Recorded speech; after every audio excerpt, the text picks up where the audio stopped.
We've been involved in 2 Ponzi schemes, and we've lost $800,000 in the last 3 years investing in different products and companies.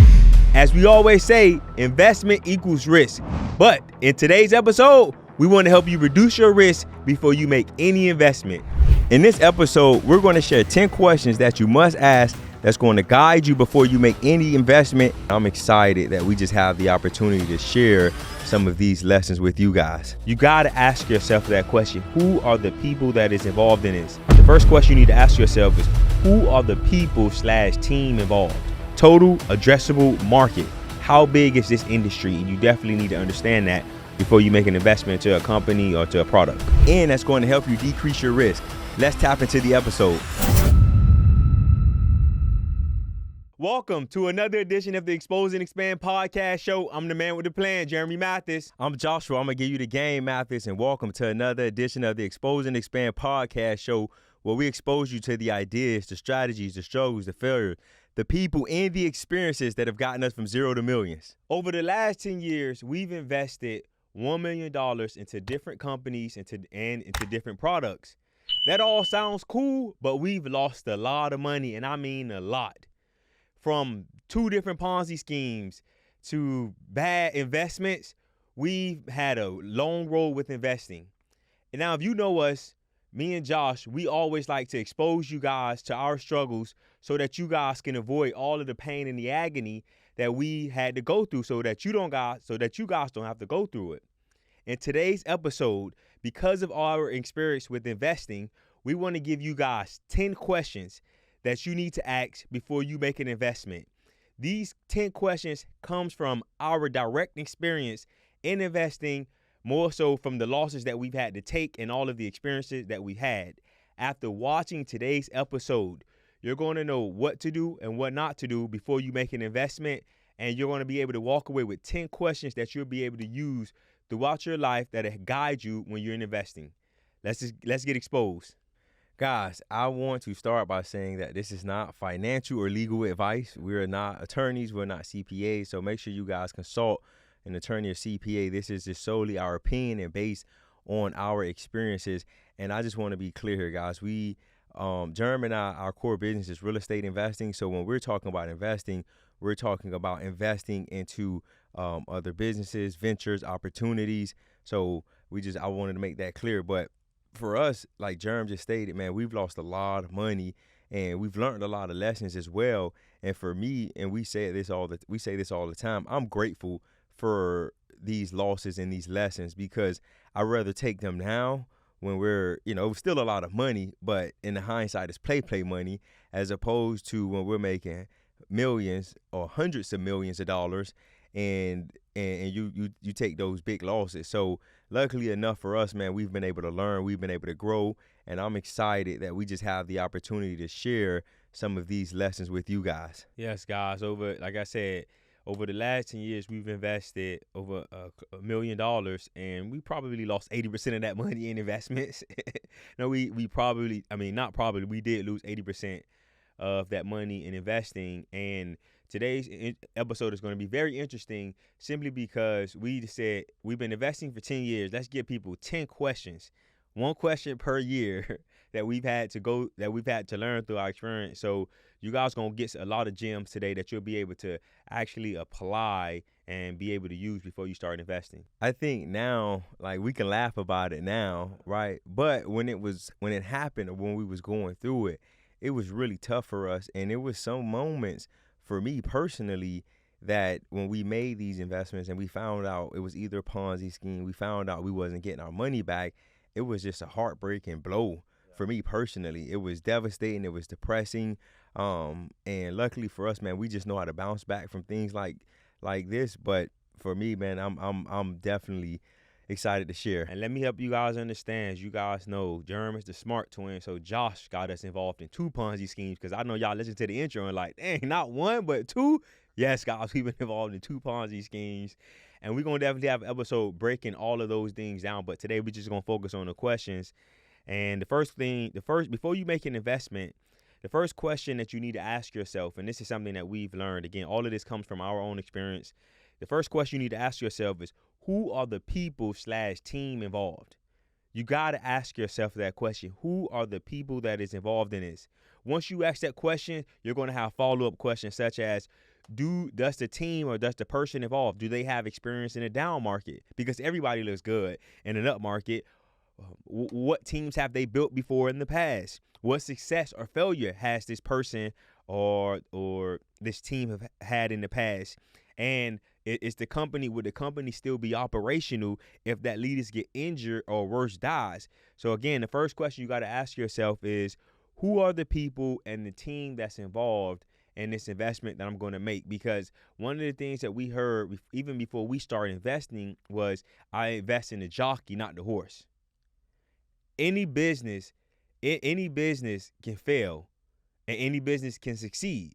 It usually boils down to who is the person that is running the company and the team that's involved. And that's something that Josh and I had to learn over the years, because one of the Ponzi schemes that we invested in, when things started to get bad, the guy, he had no experience in a down market.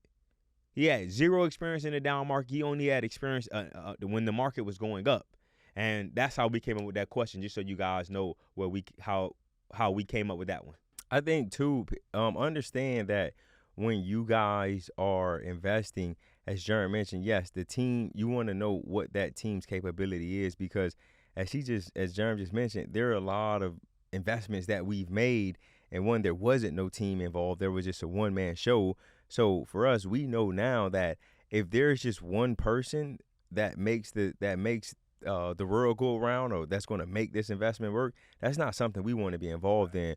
It needs to be a team involved. It needs to be other key players that can push this investment forward. Because what happens if that one key person dies? He gets hit by a bus, he gets, COVID or a terminal illness. Your investment is essentially down the drain. So that's one thing that we want to make sure that you guys keep in mind. Number two, the second question you want to ask is, what is the competitive advantage of that business? And what the competitive advantage simply is what makes that business different than any other business out there? What does that business has that no other business has access to? So when you're investing, you want to ask yourself, what is their unique advantage? You want to understand what access to different products, to different natural resources that they have that no one else in the industry has access to. It's also not only the things Josh mentioned, but do they have a unique advantage or a unique edge? And what I mean when I say that is, we have a buddy, and this is a company that I wish we could invest in, but he owns a big gutter company. He does gutters across the country, and his entire company is ran by virtual assistants. So his overhead is so low that his margins are amazing on his business, because he's not paying U.S. employees to run the company. He's paying people in the Philippines less than probably a third of what he would pay somebody here in the States. So therefore, his margins are amazing. So he has an operational team that's run by VAs, and then he just subs out the work to contractors that actually does the gutter jobs. So his business, his competitive advantage is, I am able to create a great business and have great margins because I'm able to use virtual assistants.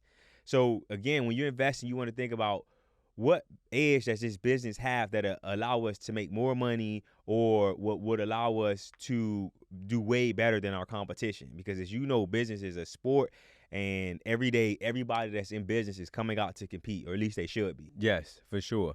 For sure. So the third question that you want to ask is, what is your time commitment and your role when you're making that investment? Because all investments are not created equal. I'm going to say that again. All investments are not created equal. So you have to understand that when you're making that investment, how much time do you have to devote into that investment? Are you just simply a silent partner or a silent investor where you're going to make a return passively? Or you need to put some time into this. You need to help with strategic planning, or you need to help with accounting, right? So these are things that you want to understand before you make that investment. Facts, and we made an investment into a company, and the way that we came up with this question, we invested into a company, which a trucking company with my buddy, and we thought we were just going to be the financing arm of the business. We thought that that's all we was going to do, which is put in money, and then we didn't realize that it was going to be some time that we have to spend on this business, going over the books, helping him get through different obstacles and certain things like that. We didn't realize how much time it was going to take us, how much time was going to be involved in this. So that's how we came up with that question. Because one thing, and the reason why I'm trying to help you guys understand how we came up with these questions, because I don't want y'all to just sit here and think we just pulled this out of a hat.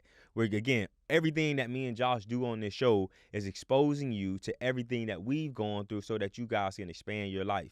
So that's why I'm going through and helping you guys understand how we came up with these questions. And it's important, too, to understand what your time commitment is, because to Germ's point, when we had that trucking business, we thought we were just going to be passive investors. But not only did we had to invest our money, but we invested a lot of our time, and we was taking our eye off our core business to ensure that this investment that we thought was going to be passive panned out. Facts. So question number 4, how big is the industry? You need to understand how big the industry is, because that'll let you know if you have enough customers to even make the type of money that you want to make. And that was something that we had to learn. Like, it's just, and when you ask yourself how big the industry is, you're going to start asking yourself, is this industry a trend? Is it a fad? Is it here today and it's going to be gone tomorrow? You're going to also start asking yourself, what is the growth potential of the business? Is this going to be something that's going to continue to grow, or is it something that's declining? So you need to understand the TAM. That's what it's called.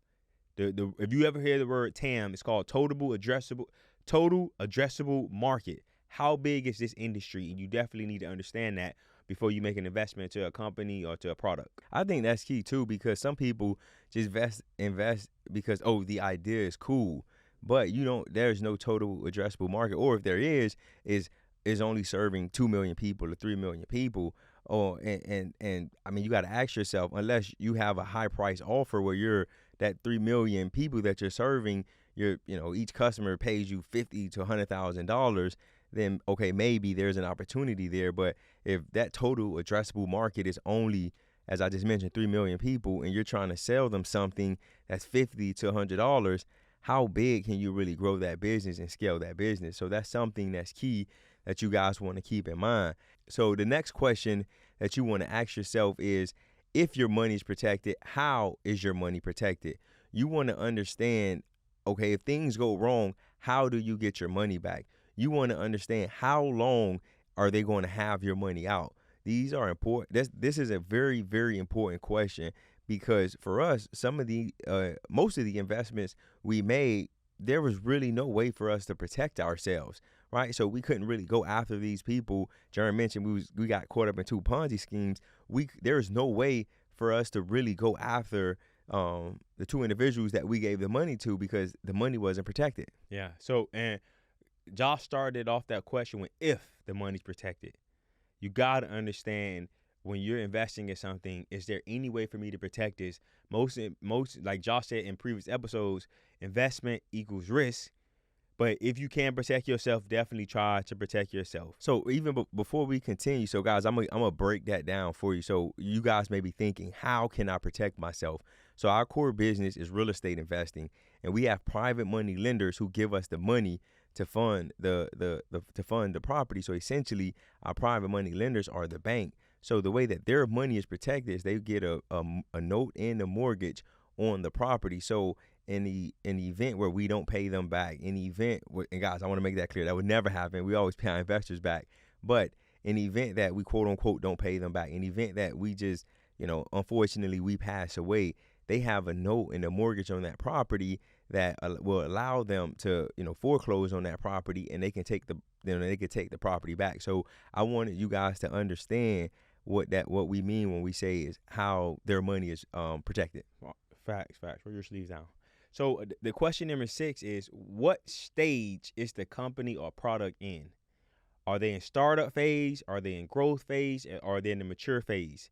You need to ask yourself, is the model already proven and making money, or is it startup and they're trying to prove the concept? That'll help you understand where you are as far as your investment into that company. If it's in startup phase, it's a very risky investment. If they've already had proof of concept and they're making money, it's a little less risky. If they are a company that is mature and they've been making money for years, that's an even better potential investment for you depending on where you are in your life. For us, everything that we invested in was all startup, was a whole bunch of risky nonsense that we shouldn't have got into. And now we recently we made an investment into a company, and they are a very mature company. They've been in business for over 10 years. The concept is already proven. They already can show a track record of making money. And now we're just coming in and we're adding growth capital because they want to add more locations. But they already proven the concept. So that's how we came up with that. That's how we came up with that question. Because again, we've invested in a startup nonsense, and we realized we had a point in our career where we don't need to be taking on those very risky investments. We need to be investments that are mature and way less risky. So that's how we came up with that. So understand too, guys, like you gotta understand what your risk profile is. Yep. For us, we understand what our risk profile is, and then also, yes, we understand that now, and then also understand that the more risk you take, the higher the return should be. So when you hear people say that they're VCs or angel investors, those are early stage investors. That's why they own a large chunk or a large portion of these new startup companies, because the risk is higher. And if you're investing into something or into a business where they're further along, they're more mature, like the companies that we like working or that we like investing in now, you may get a smaller piece of the equity because your risk is lower. So understand that there's risk and rewards on both ends of the spectrum. Got it. So then the question number 7 is, what is your investing goal? You got to ask yourself, why am I making this investment? Am I making this investment to get a potential long-term exit? Or am I making this investment because I just want cash flow along the way and I'm not looking forward to an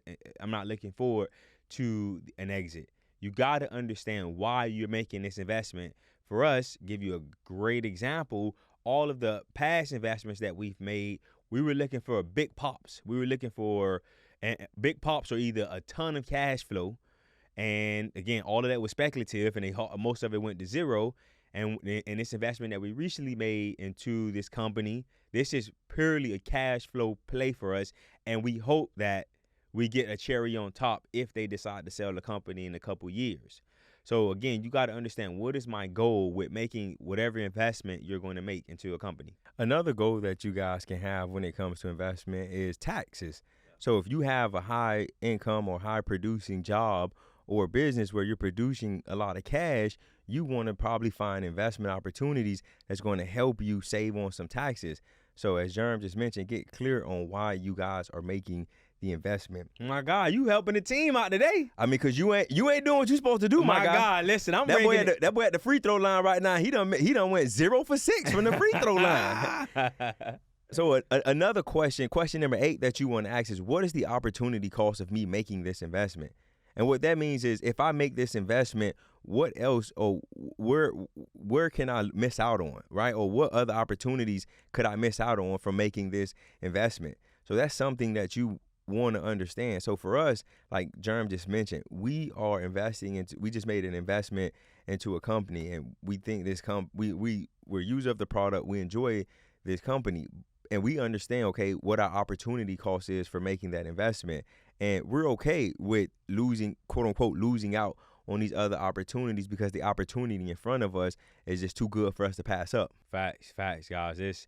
We're definitely looking forward to giving you more insight, because I know we keep saying the company that we invested in right now, we're not able to share, but eventually we definitely are going to share with you guys this investment once we're able to talk about it.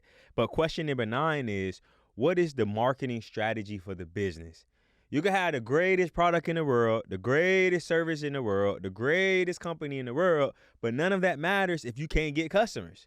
So you need to ask yourself, when you're investing in something, what is their marketing strategy? How are they going to go out and get customers? How are they going to drive revenue? Another thing, when you ask that question, you should also ask yourself, does it have a network effect? And what that means is, if somebody uses this product, are they going to go out and share this product with other people, or do other people have to use this product because their friend is using the product? And a great example of that is the service Calendly. If you send somebody a Calendly, if you've never got one, you're going to ask yourself, like, what is this? And Once you start to understand how useful the tool is, how beneficial it can be for your life, and how it can save you a lot of time, you're probably going to start using Calendly, especially if you're in business. Calendly has a great network effect, so they don't even necessarily have to do any marketing. If somebody uses the product and they share it with someone else, it instantly, or not instantly, but it helps you easily be able to obtain customers. So again, you can have the greatest product, the greatest service, but if there's no marketing behind it, there's no network effect, think about if you want to make that investment or not. So another company that has a great network effect, or that most, if not everyone we know uses, is a company like Cash App or Venmo. Yeah. Right? So when people say, "Hey, I got to send you money," and you just, now it's become a action verb. Hey, let me Cash App you, or let me Venmo you. Yeah. Right? So those are the type of companies that have a network effect, where people are actually using the name of a company as a verb to get something done, and that is an easy way for you to market and grow the business. Right. So the last question, and one of the most important questions that you need to ask, is how strong are their financials? You want to understand what is their gross margins. You want to understand what is the net margins, because essentially that's how you're going to make your money back. And if you're in a business, or you're investing into a business where there's tight margins, if one or two things changes in that industry, is one or two things changes with, something that they're buying, or a product or that they need in order to sell what it is that they're selling, that can potentially affect the margins of the business. So for us, we know that we like to be in businesses where there's high margins. And for me, I personally believe that a business that's producing at least 20 to 25% net margins, that is a good business that you want to invest in. And the way that we came up with that one was from our cleaning company. Low margin business, and you got to scrap to make money. So guys, let me just recap all of these questions in case any of you guys missed them. And if you did miss them, obviously you can rewind it. But number one, who are the people involved? Number two, what is the business competitive advantage? Number three, what is your time commitment and your role when you make the investment? Number four, how big is the industry? Does it have enough customers for you to actually make money? Number five, if your money is protected, how is your money protected? Number six, what stage is the company in? Number seven, what is your investing goal? Why are you making this investment? Number eight, what is the opportunity cost of making this investment? Number nine, what is their marketing strategy? How are they going to get customers? And number 10, how strong are the current financials or the projected financials? And do the projected financials make sense? So now what we want to do is give you guys just a couple of tips. Hold on, guys. Now, before we go into the tips, guys, those are just 10 questions. There are a lot more questions that you want to ask. Like, I want to make that clear. There's a lot more questions you need to ask. There's a lot more due diligence that you need to do on your part. Don't do what we've done in the past and be lazy when it comes to the due diligence. Don't do what we've done in the past, and just because somebody that you know, like, and trust brings you the investment, you just decide to go and say, hey, you know what? Since such and such brought it to me, I'm going to go ahead and make that investment. Guys, don't be a lazy investor. When you're a lazy investor, you get lazy results, AKA you lose money. So guys, learn from our mistakes. We're sharing this failure of ours so that you guys don't make the same mistake. All right, so let's get into the tips. Tip number one is understand if a company is on a platform, what happens when the algorithm changes. So what I mean when I say that, if a company is saying that we have this great product, we sell phone cases, and all of our phone cases are distributed on Amazon.com. That is a platform. That means that company does not sell on their own platform. That means they're relying on someone else to help them make money. If somebody's on a platform, you definitely want to understand what the potential risks are if they get shut down by the platform, if the algorithm changes on the platform, if. For us, we like to invest in we would invest in the actual platform, but we would think 3 times before we investing in a company that's hosted or that's relying on a platform for them to generate money. Because as we all have seen with these social media platforms, with Amazon, they constantly change the algorithm. A couple people have been banned. A couple people accounts have been shut down. What if you're using this and you're using this to generate money? Your business is messed up, or your investment is messed up. So again, if a company's on a platform, just think about how risky that is and what happens if the platform changes or shuts down their account. Another tip that we want to share with you guys is be sure that you understand what the company, who the company is and how they make money. So for us, one of the mistakes that we've made in the past is one of the Ponzi schemes that we invested in. It was just, we was excited. We didn't understand the business model and we didn't understand how they made money. They just said, yeah, man, I'm gonna be trading. I'll be trading crypto. I'll be trading Forex. And we didn't understand how they make money. And when you don't understand how they make money, they can just feed you BS. And you just have to take it because you don't understand the business model and you don't understand how they make money. Yes. So the next tip is, I said this earlier, but we want to emphasize it right again. Bet on the jockey and not the horse. A good company run by a bad person makes it a bad company. So again, for us, one of the things that we're looking at is the person that is involved, the team that's involved. What experience do they have? Are they have they shown time and time again throughout their career, throughout their resume, that they're able to execute and get things done? Because the only thing that really matters in business is execution and results. Everything else is just all fairy tales and rainbows, guys. So again, bet on the jockey and not the horse. The next tip that we want to give you guys is invest and detach yourself from the outcome. I'm going to say that again. Invest and detach yourself from the outcome. You don't want to find yourself making an investment and it turns out that investment failed and you carry that weight on your shoulders and say, hey, I'm a bad investor. No, it just simply means that you made a mistake. Or you don't want to make an investment and it turns out to be a home run. And then from there, you don't do the proper due diligence because you think you know that, hey, I know how to choose the home run. So guys, make sure that when you're investing, you detach yourself from the outcome, whether it's good or it's bad. You want to make sure that every investment you go into, you ask those 10 questions that we've outlined to you and that you do deep and proper due diligence. Those 10 questions and more. Because again, guys, these are our opinion. This is not financial or legal advice. The next tip that we have for you is, unless there is provable gross negligence, don't blame somebody else when you lose money. Investing equals risk. If you cannot afford to lose this potential investment, don't make it. Because if you're investing your money, that means you put on your big boy, big girl pants and you made that decision yourself. Don't be blaming anybody else if you lose money.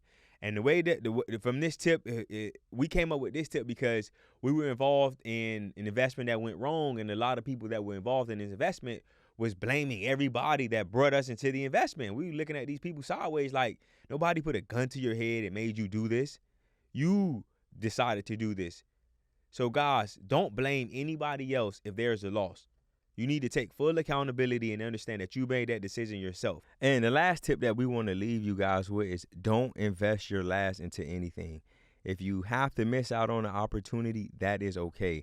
Guys, I want to make that clear. If you have $100,000 and that's all you have to your name, and there's an investment opportunity, and it's a great investment opportunity, and they're saying that the minimum to get into that investment opportunity is $100,000.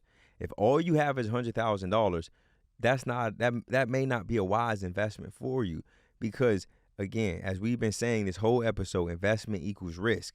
What happens if that investment goes bad? You're out of your last. So, guys, learn from our mistakes. I can sit here and laugh about it, but we've made that mistake so often in the past where we've invested our last and we've essentially sometimes put ourselves in bad situations, and you don't want to do that. Facts. So, guys, that's all we have for you guys today. Another great episode and another episode of exposure for you guys. And I'm definitely very confident that after listening to this, you'll know what to do when you go out. You'll know what to do and what not to do before you're making any investment. Guys, as you know, we have our gentleman's agreement. If you're watching on YouTube, hit that subscribe button. Leave us a comment. Leave us some feedback as to how we can make the show better. If you're listening on Apple or Spotify, hit that follow button. Leave us 5 stars. It helps the show continue to grow. And guys, expose somebody to these episodes. we know that we're here giving real game and giving real gems and exposing you guys so that you can go out and expand your life and expand your business. Expose and expand. Peace. Peace.